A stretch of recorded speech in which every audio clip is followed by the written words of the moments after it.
Boa noite, meus irmãos. A paz do Senhor Jesus Cristo. Estaremos lendo o capítulo 11 do Evangelho de Lucas.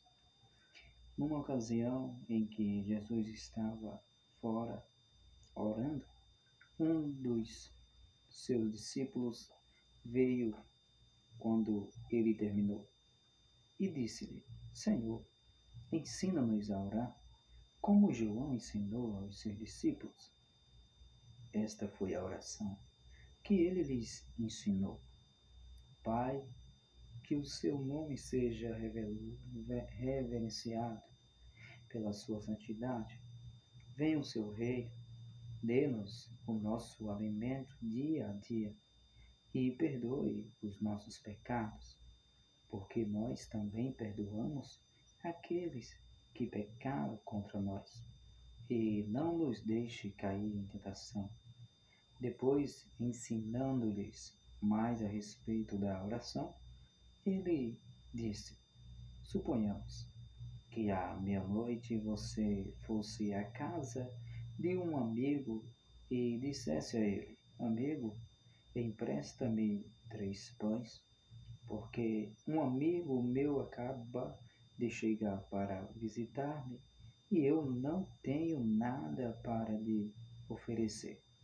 Ele respondeu então do quarto: Por favor, não peça para eu me levantar. A porta já está trancada para passar a noite, e eu e meus filhos já estamos na cama. Desta vez, infelizmente, não posso me levantar e dar a você o que me pede. Eu digo a vocês, embora ele não o faça por ser seu amigo, se você continuar a bater na porta, ele se levantará e lhe dará tudo quanto você precisa, por causa da sua insistência. Por isso, eu lhes digo: peçam e vocês receberão, procurem e vocês acharão, batam e a porta se abrirá. Pois todo aquele que pede recebe, todos os que buscam encontram, e a porta se abre a todo aquele que bate. Pergunto a vocês, que são pais: se o seu filho pedir pão, você, como pai, lhe dará uma pedra? Se ele pedir peixe, você lhe dará uma cobra? Ou se ele pedir um ovo, você lhe dará um escorpião? E se, pecadores, como vocês dão aos filhos o que eles precisam, quanto mais o Pai que está nos céus dará o Espírito Santo àqueles que o pedirem. Certa ocasião, Jesus estava expulsando um demônio de um homem mudo. Quando o demônio saiu, o mudo voltou a falar e a multidão ficou admirada. Mas alguns deles disseram: Não admira que ele possa expulsar os demônios? Ele consegue fazer isso pelo poder de Beelzebul, o príncipe dos demônios. Ou outros lhe pedia que fizesse um sinal do céu para colocá-lo à prova. Mas Jesus, conhecendo os pensamentos de cada um deles, disse: Qualquer reino dividido estará condenado. Assim também o lar dividido será destruído. Portanto, se o que vocês dizem é verdade, que Satanás está guerreando consigo mesmo, dando-me poder para expulsar os seus demônios, como pode sobreviver o reino dele? E se eu estou autorizado por Beelzebul para expulsar demônio, por quem os expulsam os filhos de vocês? Eles, pois, serão os juízes sobre vocês. Porém, se eu estou expulsando demônios por meio do poder de Deus, isso prova que o reino de Deus chegou a vocês.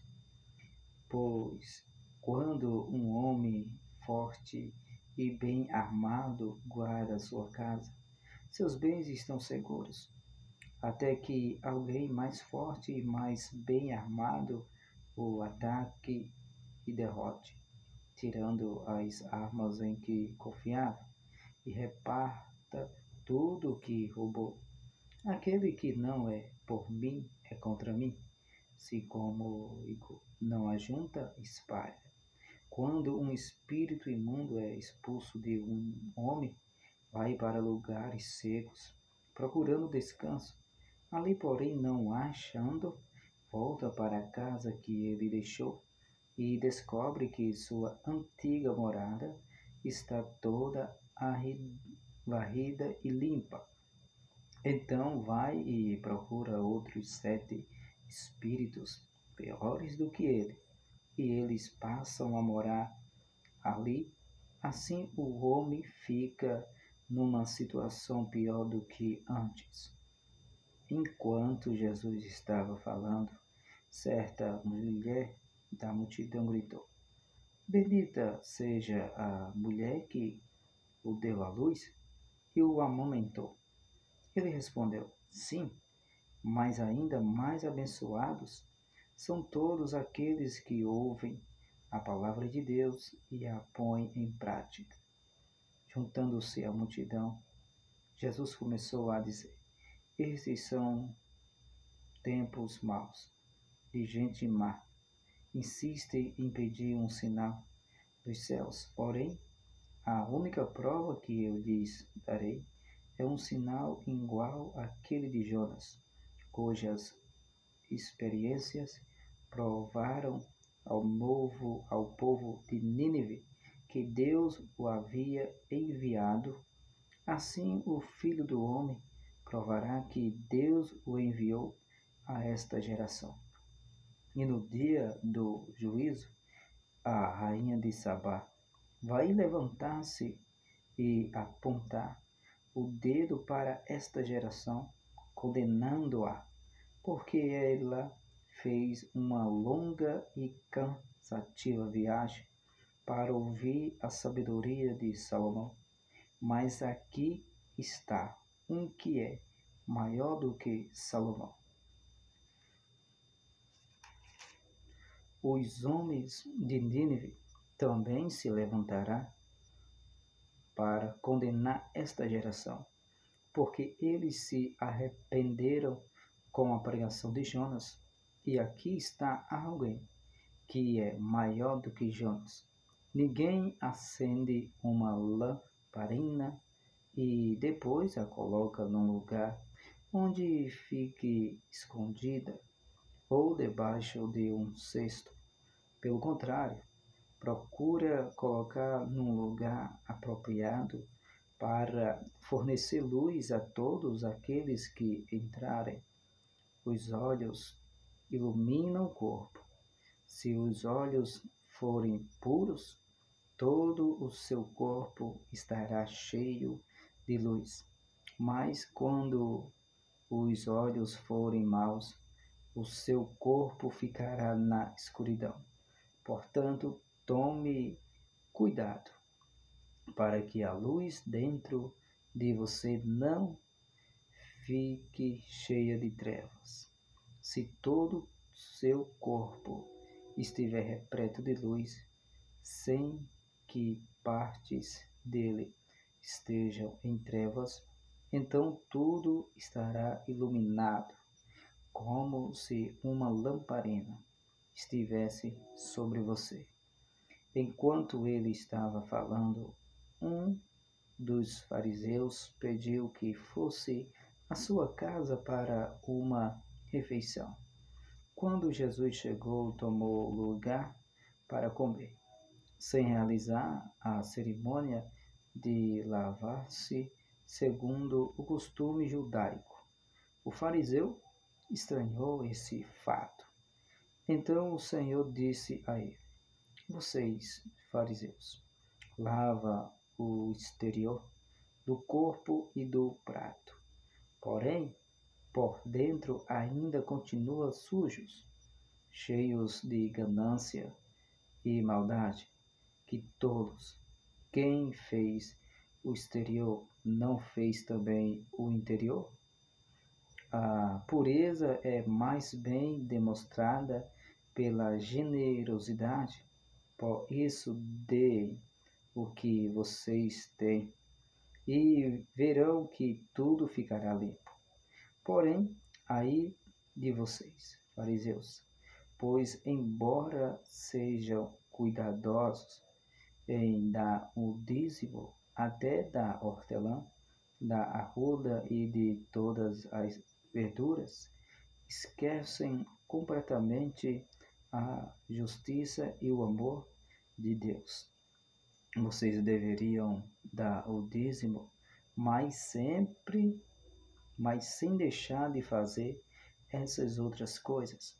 Ai de vocês, fariseus, como vocês gostam dos lugares de honra nas sinagogas e dos cumprimentos respeitosos de todo mundo quando vão passando pelas praças. Ai de vocês, porque são como sepulturas escondidas. Os homens passam por cima delas sem o saber. Mestre, disse um dos estudiosos das leis que se achava ali, minha classe também foi antiga, atingida com o que o Senhor acaba de dizer. Sim, disse Jesus. Quanto a vocês, especialistas da lei, ai de vocês também, porque esmagam os homens debaixo de fardos difíceis de carregar, e vocês mesmos não levantam um dedo para ajudá-los. Ai de vocês, porque fazem túmulos bonitos para os profetas, os mesmos profetas que os seus antepassados mataram. Assim, vocês se mostram cúmplices daquilo que os seus pais fizeram, pois eles mataram os profetas e vocês edificaram seus túmulos. Isto é o que Deus diz a esse respeito. Eu lhes enviarei profetas e apóstolos, e vocês matarão alguns e a outros perseguirão. E vocês, desta geração, serão considerados responsáveis pelo sangue dos servos de Deus, desde a fundação do mundo, desde o sangue de Abel até o sangue de Zacarias, que foi morto entre o altar e o santuário. Sim, eu afirmo a vocês que esta geração será considerada responsável por tudo isso. Ai de vocês, especialista da lei, pois guardam a chave que abre a porta do conhecimento. Vocês mesmos não entram e impedem os outros de terem uma oportunidade de entrar. Os fariseus e os mestres da lei ficaram furiosos. Daquela hora em diante, eles fizeram uma porção de perguntas, tentando apanhá-lo em alguma contradição. Lucas, capítulo 11, finalizado.